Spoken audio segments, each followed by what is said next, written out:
Hello बच्चों, स्वागत है आपका एक नई क्लास में। आज की क्लास हम क्लास 10th मैथमेटिक्स के क्वेश्चन पेपर को सॉल्व करने वाले हैं, जिसका कोड है 822 HB। ठीक है। और बच्चों, ये जो क्वेश्चन पेपर है आपके लिए बहुत ही इंपॉर्टेंट होने वाला है, इसलिए इसको बहुत ही ध्यान से देखना। मैं आपको बहुत ही सिंपल मेथड से आज की वीडियो में इन सभी क्वेश्चनों को सॉल्व कराने वाला हूँ। ठीक है। और अगर आप ये 2025 में बोर्ड एग्जाम देने जा रहे हो तो ये क्वेश्चन पेपर आपके लिए बहुत ही इंपॉर्टेंट है। ठीक है। तो देखो बच्चों, यहाँ से अगर हम बात करें क्वेश्चन पेपर की, तो इस क्वेश्चन पेपर को बच्चों आपको 3 घंटे 15 मिनट में सॉल्व करना है। ठीक है। जो पूरे आपके 70 नंबर के है। ठीक है। और इस क्वेश्चन पेपर में बच्चों आपके दो खंड है। यहाँ पर आपका एक खंड अ है और एक खंड ब है। ठीक है। खंड अ की बात करें तो खंड अ में आपके 20 क्वेश्चन है। ठीक है। 20 क्वेश्चन आपके ऑप्शनली यानी कि बहुविकल्पी होंगे, जो एक एक नंबर का होगा। ठीक है। और खंड ब की बात करें तो खंड ब में बच्चों आपके 2 नंबर 4 नंबर 6 नंबर के क्वेश्चन होंगे, यानी कि टोटल 50 नंबर के होंगे। ठीक है। यानी कि खंड ब में 50 नंबर के और खंड अ में आपके 20 नंबर के, यानी कि टोटल 70 नंबर के होंगे। ठीक है। तो इसलिए यहाँ पर पूर्णांक 70 नंबर है। ठीक है। तो अगर आप 70 नंबर पक्का करना चाहते हो तो इस पेपर को आपको सॉल्व कर कर आपको बोर्ड एग्जाम देने जाना है। ठीक है। तो देखो, पहले हम क्या करेंगे, खंड अ को सॉल्व करेंगे। ठीक है। तो देखो, खंड अ में बच्चों आपके बहुविकल्पी प्रश्न है। ठीक है। तो इन सभी को मैं आपको बहुत ही सिंपल मेथड से बताने वाला हूँ। ठीक है। तो देखो, क्वेश्चन नंबर फर्स्ट पर आ जाओ। देखो, क्वेश्चन नंबर फर्स्ट की बात करें तो क्वेश्चन नंबर फर्स्ट कराए, एक त्रिघात बहुपद के अधिक से अधिक शून्यकों की संख्या होगी। ठीक है। देखो बच्चों, यहाँ पर आपको एक त्रिघात बहुपद करा है। ठीक है।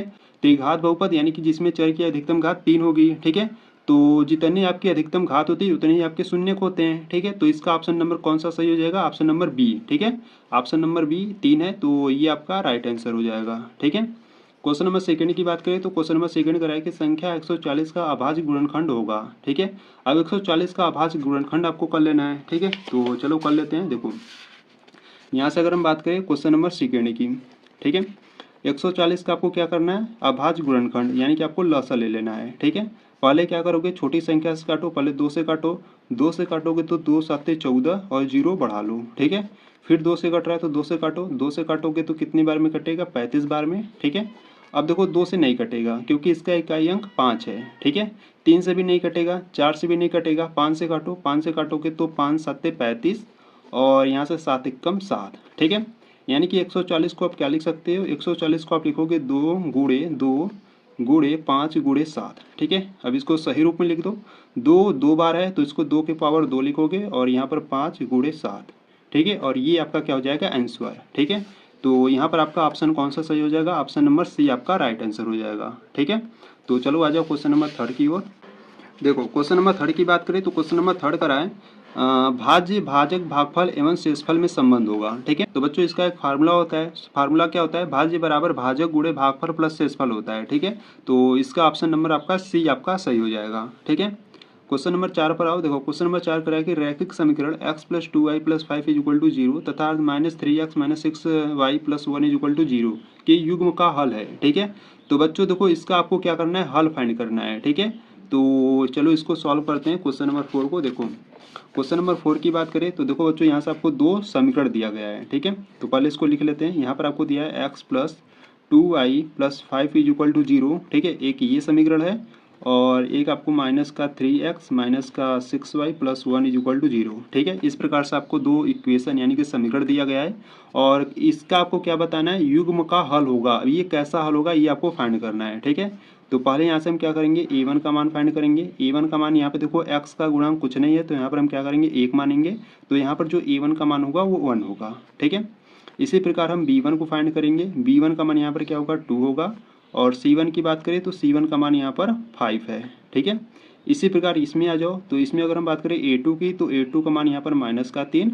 b2 की बात करें तो b2 का मान माइनस का 6 और c2 की बात करें तो c2 का मान है 1। ठीक है। तो यहाँ से हम क्या करेंगे, पहले a1 बटे a2 को फाइंड करेंगे। ठीक है। तो a1 का मान 1 है बटे a2 का मान माइनस का 3। ठीक है। अब हम क्या करेंगे, b1 बटे b2 को फाइंड करेंगे।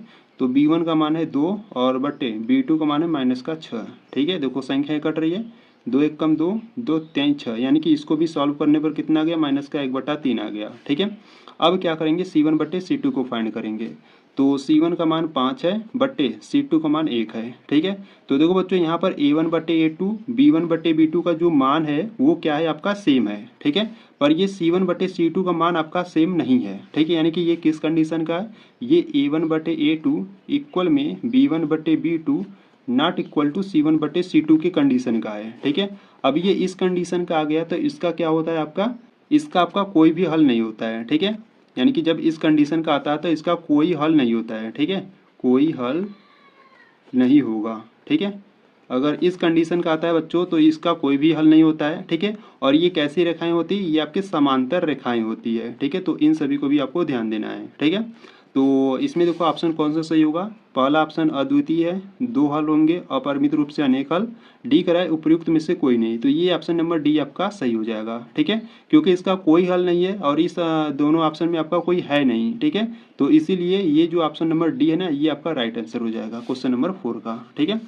तो आ जाओ क्वेश्चन नंबर 5 पर। देखो क्वेश्चन नंबर 5 कर है कि समांतर श्रेणी -5 -1 3 7, ठीक है, डॉट डॉट डॉट का सार्वअंतर होगा, ठीक है। अब क्वेश्चन नंबर 5 में बच्चों आपको समांतर श्रेणी दिया है और इसमें आपको सार्वअंतर यानी कि डी का मान फाइंड करना है, ठीक है।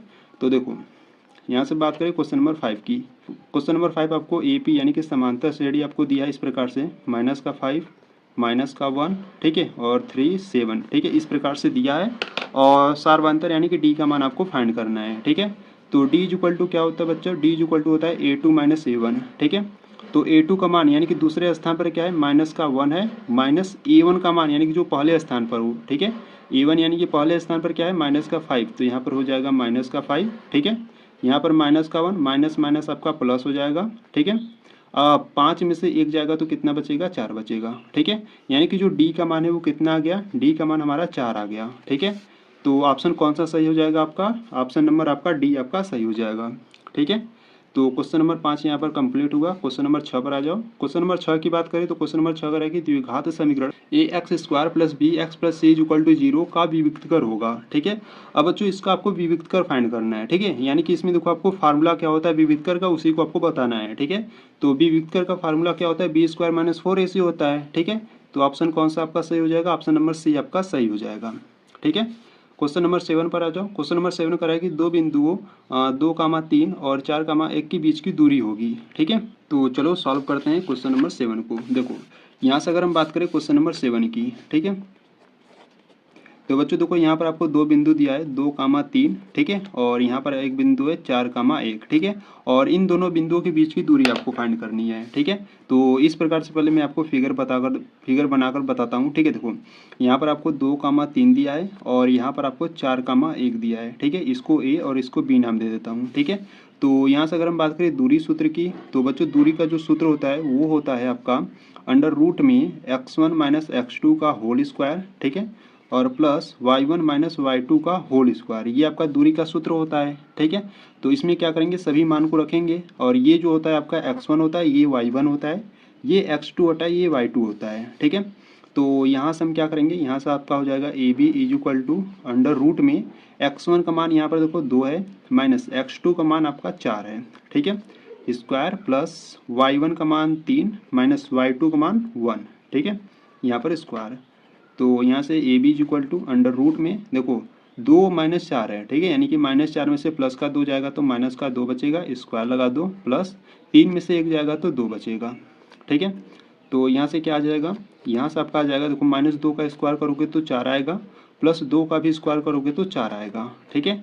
यानी कि यहाँ से देखो बच्चों 4 और 4 को जोड़ दो 8 आ गया, ठीक है। और 8 को आप क्या लिख सकते हो, 8 को आप 2 कड़ी में 2 लिख सकते हो, ठीक है। 8 को देखो 2 कड़ी में 2 हमने कैसे लिखा, देखो अगर आपको इस प्रकार से नहीं आ रहा है करने ना, तो आपको क्या करना है, 8 का आपको लसा ले लेना है, ठीक है। 8 का लसा लोगे तो इसको 2 से काटोगे तो 4 आएगा, फिर 2 से काटोगे तो 2 आएगा, फिर 2 से काटोगे तो 1 आएगा, ठीक है। यानी कि 8 को आप लिख सकते हो 2 × 2 × 2, ठीक है। तो जिसका जोड़ा बनेगा वो बाहर रहता है, ठीक है। देखो इसका जोड़ा बना तो ये बाहर है और जिसका नहीं बनता है वो √ में होता है, ठीक है। तो 8 को आप इस प्रकार से लिख सकते हो, ठीक है। तो इस प्रकार से हमने AB यानी कि इसके बीच का दूरी फाइंड किया तो कितना आ गया, 2 कड़ी में 2। तो देखो लो ऑप्शन कौन सा सही होगा, तो देखो 7वां का जो ऑप्शन होगा ऑप्शन नंबर बी आपका राइट आंसर होगा, ठीक है। तो यहाँ पर आपका क्वेश्चन नंबर 7 भी कंप्लीट हो गया। क्वेश्चन नंबर 8 पर आ जाओ। क्वेश्चन नंबर 8 की बात करें तो क्वेश्चन नंबर 8 कराएगी यदि द्विघात समीकरण 3x² - 12x + m = 0 के मूल बराबर है तो m का मान फाइंड करो, ठीक है। तो देखो बच्चों यहाँ पर कराए मूल बराबर है, जब मूल बराबर होता है तो विविक्तकर का मान यानी कि जो d का मान होता है वो 0 होता है, ठीक है। तो चलो सॉल्व करते हैं क्वेश्चन नंबर 8 को। तो देखो यहाँ से अगर हम बात करें क्वेश्चन नंबर 8 की, ठीक है, तो देखो बच्चों क्वेश्चन नंबर 8 में आपको इस प्रकार से एक द्विघात समीकरण दिया है, ठीक है। तो यहाँ पर देखो करा कि इस द्विघात समीकरण के मूल बराबर हैं, ठीक है। जब मूल बराबर होता है तो वहाँ पर जो डी का मान होता है वो 0 होता है, ठीक है। तो यहाँ से फार्मूला पहले लिख लेता हूँ, ठीक है। तो डी का जो सूत्र यानी कि व्युत्क्रम का सूत्र क्या होता है, डी बराबर होता है आपका बी स्क्वायर माइनस का 4ac होता है, ये आपका फार्मूला होता है, ठीक है। तो यहाँ से अगर हम बात करें, देखो पहले समीकरण को यहाँ पर मैं लिख लेता हूँ, 3x स्क्वायर है माइनस का 12x प्लस यम इज इक्वल टू 0, ये आपका समीकरण है, ठीक है, एक द्विघात समीकरण है। तो यहाँ से देखो पहले अगर हम बात करें a की, तो a का यहाँ पर जो मान है वो 3 है, ठीक है। b की बात करें तो b का मान जो है वो माइनस का 12 है, और c की बात करें तो c का मान यहाँ पर यम है, ठीक है। अब ये a b c हमने कैसे फाइंड किया, और देखो इसका जो द्विघात समीकरण का जो मानक रूप होता है वो होता है ax square plus B X plus C equal to 0, ये द्विघात समीकरण का मानक रूप होता है, ठीक है। तो इससे जब तुलना करोगे ना तो ये आपका ए का मान, बी का मान, सी का मान आपका निकल जाएगा, ठीक है। देखो कैसे, यहाँ पे देखो एक्स स्क्वायर का गुणांक ए है, तो यहाँ पर एक्स स्क्वायर का गुणांक 3 है, तो जो ए का मान है वो 3 होगा, ठीक है। एक्स का गुणांक बी है, तो यहाँ पर एक्स का गुणांक माइनस का 12 है, तो जो बी का मान है वो माइनस का 12 होगा, ठीक है। यहाँ पर अचर पद सी है और यहाँ पर अचर पद यम है, ठीक है। तो इस प्रकार से ए बी सी आपको फाइंड कर लेना है और इस सूत्र में आपको रख देना है, ठीक है। प्रश्न में आपको कहा है कि मूल बराबर है, तो डी का मान 0 होगा, तो डी के स्थान पर हम 0 रखेंगे बराबर में। बी का मान देखो क्या है, माइनस का 12, तो माइनस का 12 का स्क्वायर हो जाएगा -4 इंटू ए का मान 3 है और सी का मान यम है, ठीक है। अब इसको सॉल्व करते हैं, तो 0 इज इक्वल टू -12 का स्क्वायर करोगे तो कितना हो जाएगा 144 माइनस 4 तिहाई 12 यानी कि 12 यम हो जाएगा, ठीक है।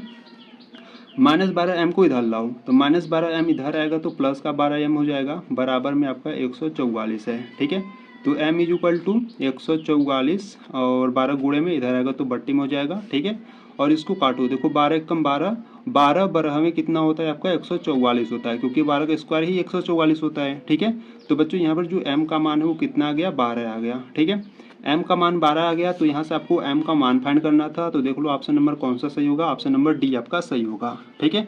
तो इस प्रकार से आपको सॉल्व करना है, ठीक है। अगर आपको फार्मूला याद होगा और ये बेसिक कॉन्सेप्ट आपको याद होगा तो आप बहुत ही आसान तरीके से इन क्वेश्चन को सॉल्व कर पाओगे, ठीक है।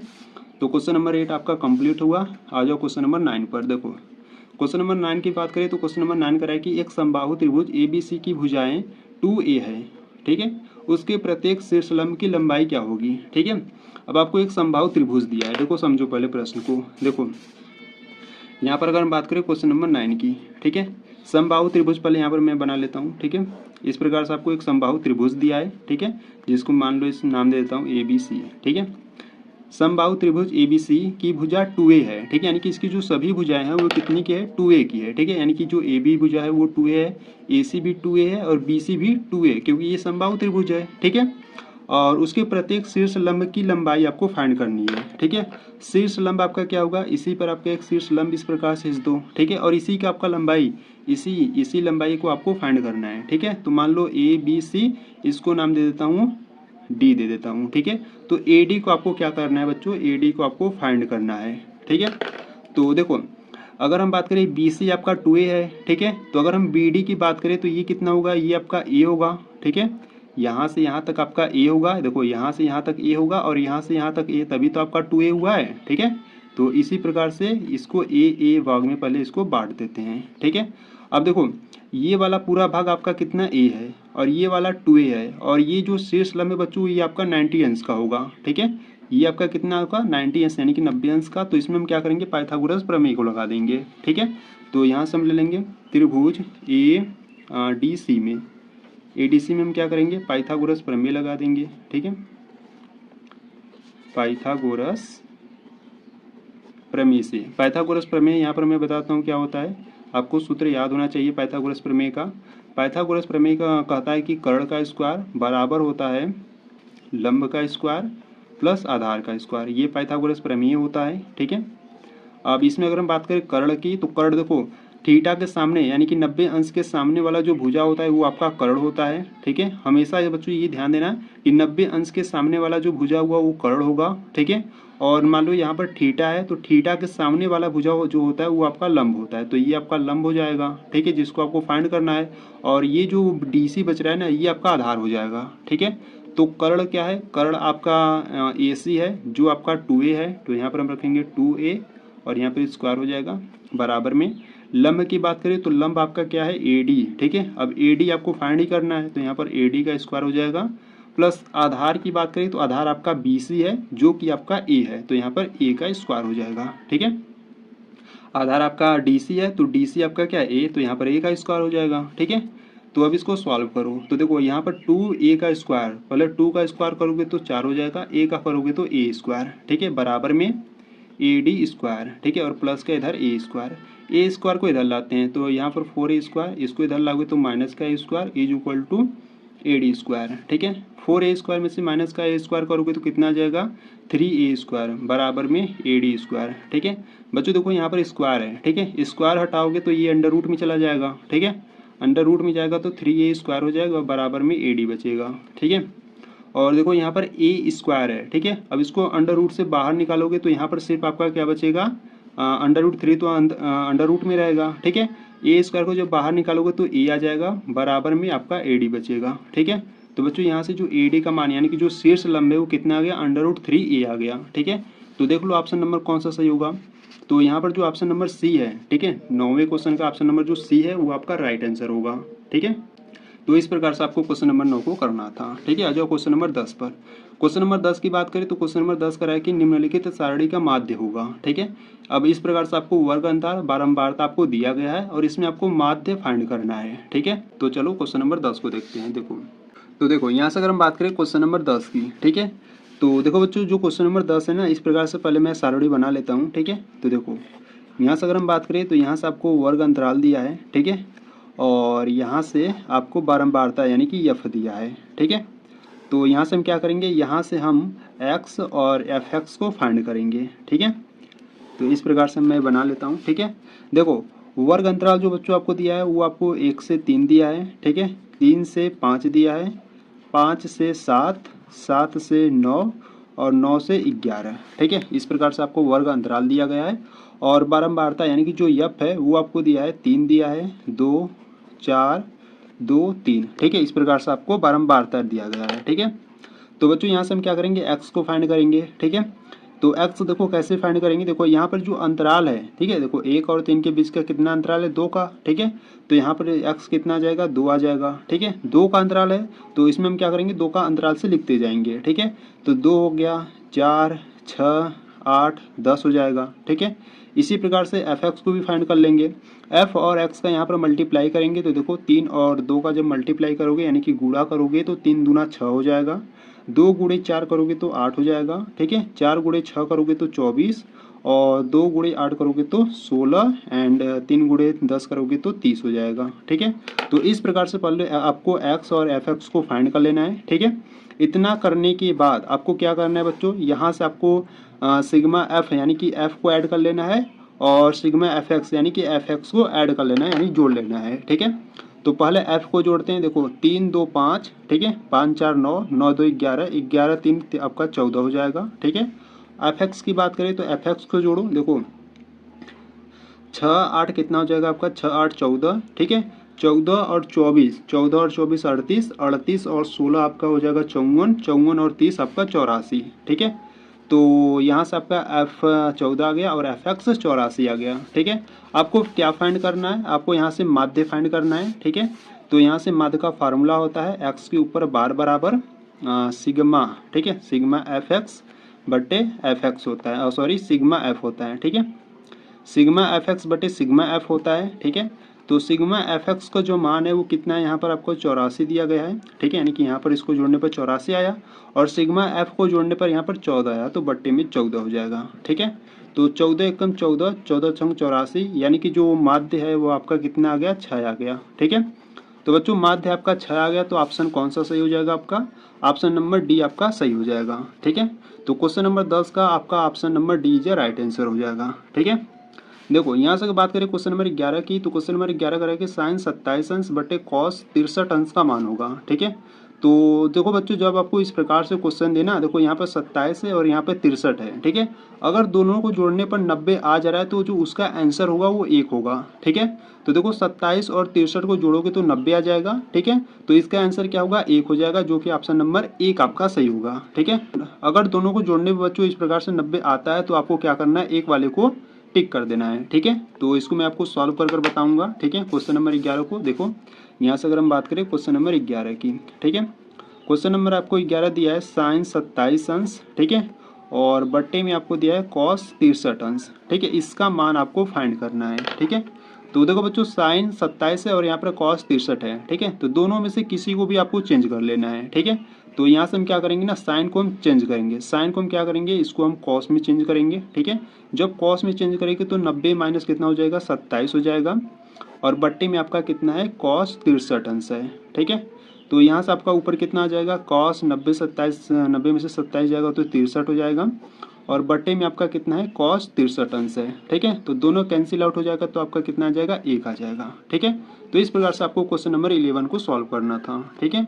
तो यहाँ पर जो क्वेश्चन नंबर 11 का ऑप्शन नंबर ए आपका राइट आंसर हो जाएगा, ठीक है। तो चलो आ जाओ क्वेश्चन नंबर 12 पर, ठीक है। देखो यहाँ से अगर हम बात करें क्वेश्चन नंबर 12 की, तो क्वेश्चन नंबर 12 का है कि यदि cos A is equal to करड़ी में 3/2 है तो साइन 2a का मान होगा, ठीक है। तो cos A is equal to करड़ी में 3/2 दिया है तो आपको साइन 2a का मान फाइंड करना है, ठीक है। तो चलो सॉल्व करते हैं। देखो यहाँ से अगर हम बात करें क्वेश्चन नंबर 12 की, तो देखो बच्चों क्वेश्चन नंबर 12 में आपको क्या दिया है, यहाँ से आपको दिया है cos A is equal to करड़ी में 3/2, ठीक है। तो यहाँ से आपको साइन 2a का मान फाइंड करना है, ठीक है। तो यहाँ पे देखो कॉस ए है, ठीक है। तो कॉस ए हो गया। अब कॉस में करड़े में 3/2 किसका मान होता है, ठीक है। तो कॉस में करड़े में 3/2 जो होता है वो कॉस 30 अंश का मान होता है, ठीक है। तो यहाँ से कॉस कैंसिल आउट हो जाएगा, तो यहाँ से आपका ए इक्वल टू कितना आ जाएगा, 30 अंश आ जाएगा, ठीक है। ए का मान आ गया तो ए का मान हम क्या करेंगे, इसमें पुटअप कर देंगे, ठीक है। तो यहाँ से हम क्या करेंगे, यहाँ से हो जाएगा साइन 2 इंटू ए का मान 30 है तो 30 रख दो, ठीक है। अब इसको सॉल्व करो, तो साइन 2 गुणे 30 करोगे तो 60 अंश हो जाएगा। साइन 60 अंश का मान कितना होता है, कड़ी में 3/2 होता है, ठीक है। तो साइन 2a का मान कितना आ जाएगा, कड़ी में 3/2, ठीक है। तो कौन सा ऑप्शन इसमें आपका सही हो जाएगा, क्वेश्चन नंबर 12 का ऑप्शन नंबर डी आपका सही हो जाएगा, ठीक है। तो इस प्रकार से आपका क्वेश्चन नंबर 12 कंप्लीट हुआ। क्वेश्चन नंबर 13 पर आ जाओ। क्वेश्चन नंबर 13 का है कि 1 + tan स्क्वायर ए बटे 1 + cot स्क्वायर ए का मान होगा, ठीक है। अब इसका आपको मान फाइंड करना है, ठीक है। तो चलो सॉल्व करते हैं। देखो क्वेश्चन नंबर 13 पर, ठीक है। क्वेश्चन नंबर 13 आपको दिया है 1 + tan स्क्वायर ए, ठीक है, बट्टे में आपको दिया है 1 + cot स्क्वायर ए, और इसका आपको मान फाइंड करना है, ठीक है। तो यहाँ से क्या करेंगे, इसको देखो 1 + tan स्क्वायर ए को हम क्या लिख सकते हैं, इसको हम लिख सकते हैं सेक स्क्वायर ए, ठीक है। और 1 + cot स्क्वायर ए को हम लिख सकते हैं कोसेक स्क्वायर ए, ठीक है। ये आपका सर समीका है, ठीक है। क्या होता है, देखो यहाँ से अगर हम बात करें तो पहला आपका जो सर समीका होता है वो होता है आपका sine square A plus cos square A equal to 1 होता है, ठीक है। दूसरा होता है आपका sec square A equal to 1 + tan square A, ठीक है। और यहाँ से तीसरा आपका होता है कोसेक स्क्वायर ए, ठीक है, cosec square A is equal to 1 + cot square A, ठीक है। ये आपके 3 सर समीकाएँ होते हैं, ठीक है। तो 1 + tan स्क्वायर ए को हमने सेक स्क्वायर लिख लिया और 1 + cot स्क्वायर को हमने कोसेक स्क्वायर ए लिख लिया, ठीक है। अब इसको थोड़ा सा देखो, अब सेक स्क्वायर ए को हम क्या लिख सकते हैं, इसको हम लिख सकते हैं 1/cos स्क्वायर ए, ठीक है। और कोसेक की बात करें तो कोसेक को हम लिख सकते हैं 1/sin स्क्वायर ए, ठीक है। अब इसको सॉल्व करते हैं। तो देखो यहाँ पर है आपका 1/cos स्क्वायर है, ठीक है। अब ये जो बट्टे में ना बच्चों, अगर इसको गुणे में परिवर्तन करोगे ना तो ये आपका पलट जाएगा, ठीक है। तो ये जो साइन स्क्वायर है ना बच्चों वो आपका ऊपर आ जाएगा, ठीक है, और ये जो 1 है नीचे आ जाएगा, ठीक है। तो यहाँ से साइन स्क्वायर ए का गुणा 1 में करोगे तो आपको मिलेगा साइन स्क्वायर ए, ठीक है। बट्टे में आपको क्या मिलेगा, कॉस स्क्वायर ए, ठीक है। तो साइन स्क्वायर ए बटे कॉस स्क्वायर ए किसके इक्वल होता है, आपका tan स्क्वायर ए के, ठीक है। तो इसको सॉल्व करने पर हमारा tan स्क्वायर ए आ गया, ठीक है। तो देख लो आप कौन सा ऑप्शन सही होगा आपका। क्वेश्चन नंबर 13 का आपका ऑप्शन नंबर डी आपका सही होगा, ठीक है। तो इस प्रकार से आपको क्वेश्चन नंबर 13 को आपको सॉल्व करना था। ठीक है, आ जाओ क्वेश्चन नंबर 14 पर। देखो क्वेश्चन नंबर 14 का है कि sine 2a equal to 2 sine A सत्य होगा जब a बराबर होगा। ठीक है, अब यानी कि अब a का मान क्या है कि ये दोनों मान बराबर हो जाए। ठीक है, तो चलो इसको भी देख लेते हैं। देखो यहाँ से अगर हम बात करें क्वेश्चन नंबर 14 की, ठीक है, क्वेश्चन नंबर 14 की बात करें तो यहाँ पर आपको दिया है sine 2a is equal to 2 sine A, ये आपको क्वेश्चन नंबर 14 दिया है। ठीक है, अब इसमें आपको a का मान रखना है। ठीक है, और यहाँ से आपको ऑप्शन में 4 ऑप्शन दिए गए हैं, अब इन्हीं में सबको एक बार आपको रखना है। ठीक है, तो पहले क्या करते हैं ना, a इज इक्वल टू 0 अंश रखते हैं। ठीक है, तो पहले क्या करते हैं, a इज इक्वल टू 0 अंश को रखते हैं। ठीक है, तो जहाँ जहाँ a है वहाँ पर हम क्या करेंगे, 0 को रखेंगे। तो यहाँ से हो जाएगा साइन 2 गुणे 0 इज इक्वल टू में 2 साइन 0। ठीक है, तो साइन 2 गुणे 0 करोगे तो 0 हो जाएगा, बराबर में 2 साइन 0 अंश का मान 0 होता है। ठीक है, साइन 0 का मान 0 इज इक्वल टू में 2 गुणे 0 करोगे तो 0। ठीक है, यानी कि दोनों मान इक्वल आ गए। ठीक है, यानी कि अगर एक a इज इक्वल टू 0 होगा तो ये आपका क्या होगा, दोनों इक्वल होगा। ठीक है, ये जो क्वेश्चन नंबर 14 का जो ऑप्शन नंबर ए है ये आपका राइट आंसर होगा। ठीक है, तो चलो आ जाओ क्वेश्चन नंबर 15 पर। देखो क्वेश्चन नंबर 15 की बात करें तो क्वेश्चन नंबर 15 का है 22 सेमी परिधि वाले एक वृत्त के चतुर्थांश का क्षेत्रफल होगा। ठीक है, अब 22 सेमी का आपको एक क्या दिया है, एक परिधि वाला एक वृत्त दिया है। ठीक है, तो चलो सॉल्व करते हैं क्वेश्चन नंबर 15 को। देखो यहाँ से अगर हम बात करें तो यहाँ से आपको एक वृत्त दिया है इस प्रकार से। ठीक है, और इसका जो परिधि ना बच्चों वो आपको कितना दिया है, वो आपको 22 सेंटीमीटर दिया है। अब परिधि क्या होता है, परिधि आपका 2 पाई आर होता है। ठीक है, यानी कि जो 2 पाई आर है वो आपको कितना दिया है, 22 सेमी दिया है। ठीक है, इस वृत्त का चतुर्थांश आपको फाइंड करना है। ठीक है, तो फाइंड करते हैं। देखो यहाँ से पहले क्या करते हैं ना, देखो जो परिधि यानी कि जो 2 पाई आर है वो आपको 22 सेमी दिया है। ठीक है, तो यहाँ से हम पहले त्रिज्या यानी कि आर का मान फाइंड कर लेते हैं। ठीक है, तो यहाँ से r इज इक्वल टू यहाँ पर 22 है। ठीक है, और ये यहाँ पर गुणा में तो ये सभी क्या आ जाएंगे बट्टे में। ठीक है, 2 पाई, और इसको देखो यहाँ से काटो, 2 एकम 2 और 2 एक ग्राम में 22। ठीक है, यानी कि r इज इक्वल टू 11 बट्टा पाई आ गया। ठीक है, तो यहाँ पर क्या करते हैं ना बच्चों, पाई का भी मान रख देते हैं। ठीक है, 11 बट्टे पाई का मान क्या होता है, 22 बट्टा 7 होता है। 7 यहाँ पर आपका ऊपर चला जाएगा। ठीक है, यानी कि r इज इक्वल टू 11 गुणे 7 आपका 77 हो जाएगा, बट्टे में 22 हो जाएगा। ठीक है, संख्याएं कट रही है, काट दो। 11 सत्ते 77 और 11 दूना 22। ठीक है, यानी कि जो आर का मान है वो कितना आ गया, 7 बट्टा 2 आ गया। ठीक है, आर का मान 7 बट्टा 2 आ गया। तो यहाँ से आपको वृत्त का चतुर्थांश का क्षेत्रफल आपको फाइंड करना है। ठीक है, तो यहाँ से अगर हम बात करें सूत्र की, ठीक है, तो यहाँ से सूत्र होता है आपका वृत्त के चतुर्थांश का क्षेत्रफल। ठीक है, वृत्त के चतुर्थांश का क्षेत्रफल। तो वृत्त के चतुर्थांश का जो क्षेत्रफल होता है बच्चों वो होता है आपका पाई आर स्क्वायर बट्टे 4 होता है। ठीक है, तो यहाँ से देखो पाई का मान हम क्या रखेंगे, 22 बट्टा 7 रखेंगे, और आर स्क्वायर है तो आर का मान 7 बट्टा 2 है। तो यहाँ पर देखो 7 बट्टा 2, यहाँ पर आर स्क्वायर है तो 7 बट्टा 2 हम क्या करेंगे, 2 बार लिखेंगे। ठीक है, और सबके बट्टे 4। अब इसको थोड़ा सा सॉल्व करो। तो देखो यहाँ पर अगर हम बात करें तो 7 से 7 कैंसिल आउट हो जाएगा। ठीक है, और 2 एकम 2, 2 ग्यारह में 22। ठीक है, यानी कि यहाँ पे देखो 11 और 7 यानी कि 11 और 7 कितना हो जाएगा आपका, 77 हो जाएगा। ठीक है, और बट्टे में 2 बच रहा है और सबके बट्टे 4 है। ठीक है, इस 4 का गुणा इस 2 में हो जाएगा। ठीक है, तो क्या हो जाएगा आपका 77 बट्टे 4 दूना 8। ठीक है, तो 77 बटा 8। ठीक है, तो जो वृत्त के चतुर्थांश का क्षेत्रफल है बच्चों कितना गया, 77 बटा 8 सेंटीमीटर स्क्वायर। ठीक है, तो आपका ऑप्शन नंबर कौन सा सही हो जाएगा, तो आपका 77 बटा 8 है। ठीक है, तो ऑप्शन नंबर सी आपका राइट आंसर हो जाएगा। ठीक है, तो यहाँ पर आपका क्वेश्चन नंबर 15 कंप्लीट हुआ। ठीक है, तो आ जाओ क्वेश्चन नंबर 16 पर। क्वेश्चन नंबर 16 का है कैप्सूल संयोजन है। ठीक है, अब कैप्सूल संयोजन यानी कि कैप्सूल आपका कैसा होता है, तो देखो यहाँ से अगर हम बात करें क्वेश्चन नंबर 16 की, तो देखो कैप्सूल आपका क्या होता है, पहले तो एक बेलन होता है इस प्रकार से। ठीक है, इस बेलन में आपके 2 अर्धवृत्त होते हैं। ठीक है, तो कैप्सूल में क्या होगा बच्चों, आपका एक बेलन होगा। ठीक है, एक बेलन होगा और प्लस 2 अर्धगोले होंगे। ठीक है, एक बेलन और 2 अर्धगोले। ठीक है, तो देख लो ऑप्शन आपका कौन सा सही है, तो एक बेलन एवं एक अर्धगोले नहीं, एक बेलन एवं 2 अर्धगोले। ठीक है, ऑप्शन नंबर बी आपका राइट आंसर होगा क्वेश्चन नंबर 16 का। ठीक है, अब आ जाओ क्वेश्चन नंबर 17 पर। देखो क्वेश्चन नंबर 17 की बात करें तो क्वेश्चन नंबर 17 का है कि यदि कुछ आंकड़ों का माध्य तथा बहुलक क्रमशः 32 तथा 35 है तो उनका माध्यक होगा। ठीक है, यहाँ पर आपको माध्य 32 बहुलक 35, तो उनका माध्यक आपसे पूछ रहा है। ठीक है, तो चलो इसको भी फाइंड करते हैं। देखो यहाँ से अगर हम बात करें क्वेश्चन नंबर 17 की, तो माध्य बहुलक और माध्यक में एक आपका रिलेशन होता है, ठीक है, इसको पहले आपको याद रखना है, ठीक है। तो यहाँ से अगर हम बात करें रिलेशन की, ठीक है, यानी कि संबंध की, तो यहाँ से आपका जो संबंध होता है बच्चों वो होता है आपका बहुलक बराबर 3 माध्यक, ठीक है। अब देखो माध्यक कहो या माध्यिका कहो एक ही है, ठीक है। 3 माध्यक माइनस 2 माध्य होता है, ठीक है। ये आपका एक रिलेशन होता है, यानी कि सूत्र होता है, समझ लो एक प्रकार से, ठीक है। तो यहाँ से देखो बहुलक आपको कितना दिया है, देखो पहले तो माध्य आपको 32 दिया है, ठीक है, और बहुलक 35 दिया है। तो यहाँ पर हम रखेंगे बहुलक आपको 35 दिया है, बराबर में यहाँ पे 3 माध्यक आपको फाइंड करना है, ठीक है, और माइनस का 2 गुणे माध्य की बात करें तो जो माध्य है वो 32 है, ठीक है। अब इसको सॉल्व करो तो यहाँ पर हो जाएगा 35 और देखो 32 दूना 64, 64 इधर लाओगे तो आपका प्लस का हो जाएगा, ठीक है।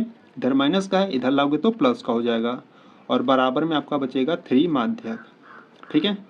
तो 35 और 64 को जोड़ोगे तो आपका 99 हो जाएगा, 3 गुणा में इधर आएगा तो बट्टे में, बराबर में आपका बचेगा माध्यक, ठीक है। अब देखो यहाँ पे संख्याएं कट रही है, तो 3 एकम 3 और यहाँ से काटोगे तो 3 त्रिक का 9, 3 त्रिक का 9, ठीक है। यानी कि जो माध्यक है वो कितना आ गया, माध्यक जो है बच्चों वो आपका 33 आ गया, ठीक है। तो इस प्रकार से आपका माध्यक 33 आ गया। तो देख लो ऑप्शन नंबर आपका कौन सा सही होगा, ऑप्शन नंबर डी, ठीक है। क्वेश्चन नंबर 17 का ऑप्शन नंबर डी आपका राइट आंसर होगा, ठीक है। आ जाओ क्वेश्चन नंबर 18 पर। देखो क्वेश्चन नंबर 18 की बात करें तो क्वेश्चन नंबर 18 का राइट निम्नलिखित बारंबारता सारणी का बहुलक वर्ग होगा, ठीक है। बहुलक वर्ग की बात करें तो बच्चों बहुलक वर्ग क्या होता है, जिसकी बारंबारता सबसे अधिक होगी वही आपके क्या होगा, बहुलक वर्ग होगा, ठीक है। तो देखो बारंबारता आपको इस प्रकार से दिया गया, इसमें सबसे बड़ी बारंबारता कौन सा है, तो सबसे बड़ी बारंबारता यहाँ पर 19 है, ठीक है। तो 19 है तो इसका जो बहुलक वर्ग होगा वो कितना होगा, 15 से 20 होगा, ठीक है। तो क्वेश्चन नंबर 18 का सबसे बड़ी बारंबारता 19 है, तो 15 से 20, तो ऑप्शन नंबर कौन सा सही हो जाएगा, ऑप्शन नंबर बी आपका राइट आंसर हो जाएगा, ठीक है। तो क्वेश्चन नंबर 18 का ऑप्शन नंबर बी, ठीक है। तो आ जाओ क्वेश्चन नंबर अब 19 पर। देखो यहाँ से अगर हम बात करें क्वेश्चन नंबर 19 की, तो क्वेश्चन नंबर 19 कह रहा है कि दो पासे को एक साथ उछालने पर दोनों पासों पर प्राप्त संख्याओं का योगफल 10 होने की प्रायिकता होगी, ठीक है। यानी कि दो पासे को एक साथ उछाला जा रहा है, ठीक है, और दोनों पर जो अंक आ रहे हैं ना, तो दोनों का जो योग होना चाहिए वो कितना होना चाहिए, 10 होना चाहिए, ठीक है, और उसी का आपको प्रायिकता फाइंड करना है, ठीक है। तो चलो इसको सॉल्व करते हैं। देखो यहाँ से अगर हम बात करें क्वेश्चन नंबर 19 की, ठीक है, तो देखो बच्चों यहाँ से अगर हम बात करें पासे को उछालेंगे तो या तो आपका 4 आ सकता है या तो 6, और इनका योग क्या होगा, 10 होगा, ठीक है। या तो आपका 6 आ सकता है, ठीक है, एक पासे को उछालोगे तो 6 आएगा, दूसरा का को मान लो 4 आएगा, ठीक है, और इनका जो योगफल होगा वो भी क्या होगा, 10 होगा, ठीक है। मान लो एक बार और उछालोगे तो इस बार मान लो 5 आ रहा है और 5 आ रहा है, ठीक है, तो इनका भी योग क्या होगा, 10 होगा, ठीक है। तो ये आपके ऐसे 3 कंडीशन हो गया, ठीक है, यानी कि दो पासे को उछालोगे तो दोनों का जो योग आना चाहिए वो कितना आना चाहिए, 10 आना चाहिए, ठीक है। तो ऐसे आपके 3 कंडीशन हो सकते हैं, ठीक है। तो इस प्रकार से अगर हम बात करें प्रायिकता की, तो प्रायिकता इज इक्वल टू क्या होता है, यानी कि P इज इक्वल टू क्या होता है, P इज इक्वल टू होता है आपका संभव परिणाम, ठीक है, संभव परिणाम बटे कुल परिणाम, ठीक है, संभव परिणाम बटे कुल परिणाम। तो संभव परिणाम आपका कितना है, 1 2 3, ठीक है, तो संभव परिणाम 3 है, और कुल परिणाम की बात करें तो कुल परिणाम आपका कितना होगा, 36 होगा, ठीक है, क्योंकि आपके पास कितने पासे, 2 पासे हैं, ठीक है। तो यहाँ पे संख्या कटे, देखो 3 एकम 3, 12 3 36, यानी कि कितना आ गया आपका, 1/12 आ गया, ठीक है। तो क्वेश्चन नंबर 19 का जो आंसर 1/12 था, तो आपका ऑप्शन नंबर कौन सा सही हो जाएगा, ऑप्शन नंबर ए आपका राइट आंसर हो जाएगा, ठीक है। तो आ जाओ क्वेश्चन नंबर 20 पर। देखो क्वेश्चन नंबर 20 करा है कि एक पासे को एक बार फेंकने पर सम संख्या प्राप्त होने की प्रायिकता होगी, ठीक है। अब एक पासे को एक बार फेंकने पर सम संख्या कितनी बार आ सकता है, इसको देखो। देखो यहाँ से अगर हम बात करें क्वेश्चन नंबर 20 की, जैसे मान लो अगर हम एक पासे को उछाल रहे हैं, ठीक है, यानी कि फेंक रहे हैं, तो या तो 1 आ सकता है, 2 भी आ सकता है, 3 आ सकता है, 4 5 और 6 भी आ सकते हैं, ठीक है। तो इसमें देखो प्रश्न करा है कि सम संख्या प्राप्त होने की प्रायिकता, ठीक है। तो सम संख्या आपका 2 है, 4 है, 6 है, ठीक है। यानी कि इसमें आपके कितने संभव परिणाम है, 1 2 3, ठीक है, सम संख्या है तो यहाँ पे सम संख्या कितनी है, 3 है, ठीक है। तो संभव परिणाम 3 है और कुल परिणाम 6 है, ठीक है। तो यहाँ से प्रायिकता यानी कि P इक्वल टू क्या होता है, P इक्वल टू होता है आपका संभव परिणाम, ठीक है, संभव परिणाम बटे कुल परिणाम होता है। ठीक है।